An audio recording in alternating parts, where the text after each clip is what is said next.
Hey there everybody, Lady Silvervixen again.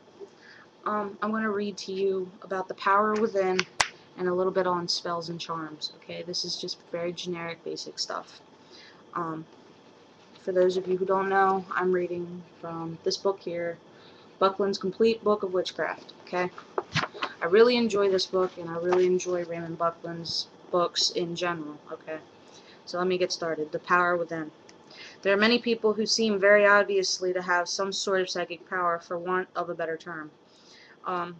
They are the sort who know that the telephone is going to ring before it actually does, and who is on the other end of the line before they pick up the receiver.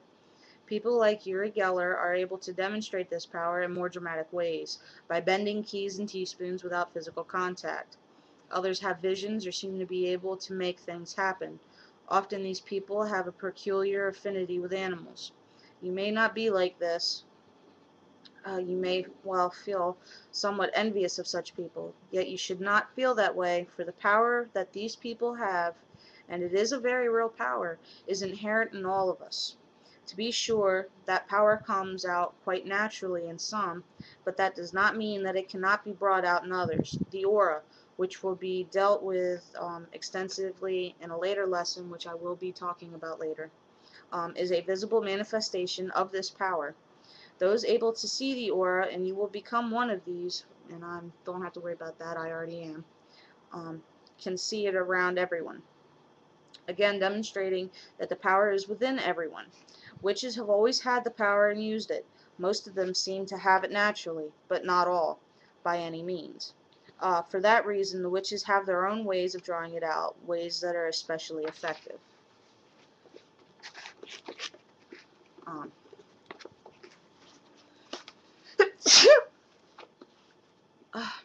In the magazine Everyday Science and Mechanics for September 1932 appeared the following report. Human tissues produce deadly radiations. Rays emitted from human blood, fingertips, noses, and eyes kill yeast and other microorganisms, according to Professor Otto Rahn, working at Cornell University. Yeast, such as used in making bread, was killed in 5 minutes merely by the radiation from the fingertips of one person. When a quartz plate half-inch thick was interposed, it took 15 minutes for the yeast to die.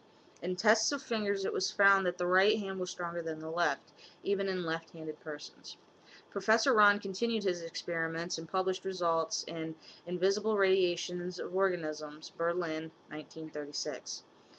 Speaking at a meeting of the American Association for the Advancement of Science, he explained how the rays seemed to come out most strongly from the fingertips, the palms of the hands, soles of the feet, the armpits, the sex organs, and in women only, the breasts. Dr. Harold S. Burr of Yale University spoke of similar experiments and conclusions when addressing the Third International Cancer Congress. Witches have always believed in this power coming from the body, and have developed ways to increase it, collect it, and use it to do what we term as magic. Professors Rahn and Burr showed the destructive use of this power, but it can be used equally effectively constructively.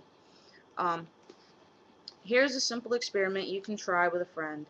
Um, have the friend stripped to the waist and sit with his back to you.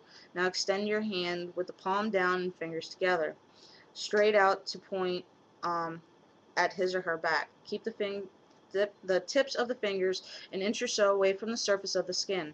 Now slowly move your hand up and down along the line of his or her spine, and try to keep your arm straight and concentrate your thoughts on sending all of your energies out along your arm and into your hand and fingers. You will probably get quite a reaction from your friend as your power makes contact.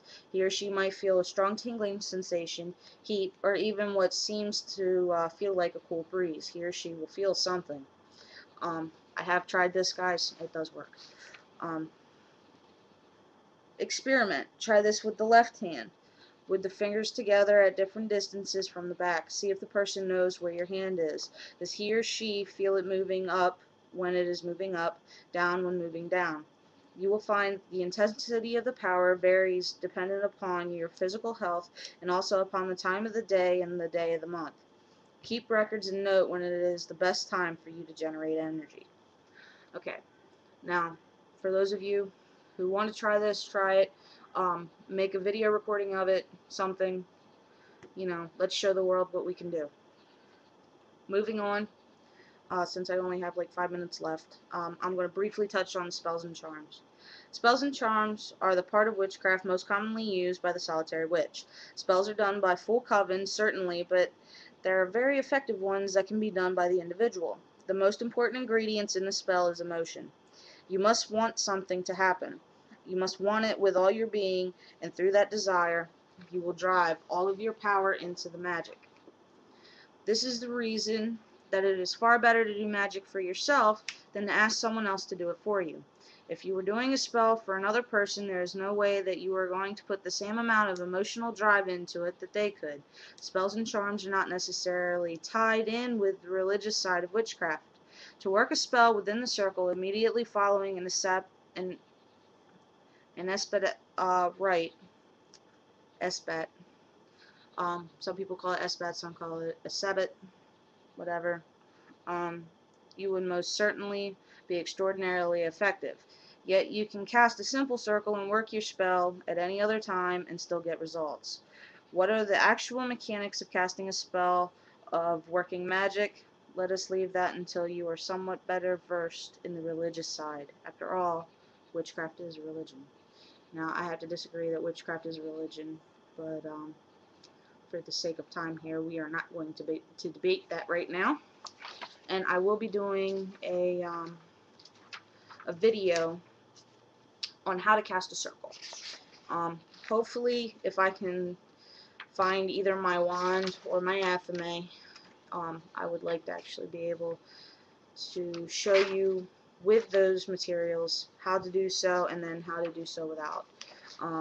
Knowing my luck, I will probably not be able to get into my storage unit, into the boxes, because there are at least 15 to 20 boxes, and boy are they stacked high.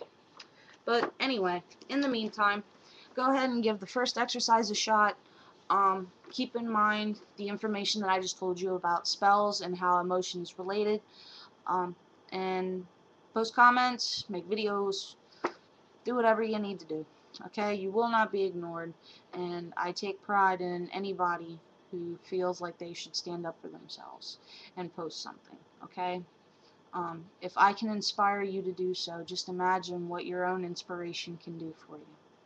I hope that you all enjoyed this little reading, and I shall be talking to you all soon. Love and light, Lady Silvervixen here, signing out. Peace.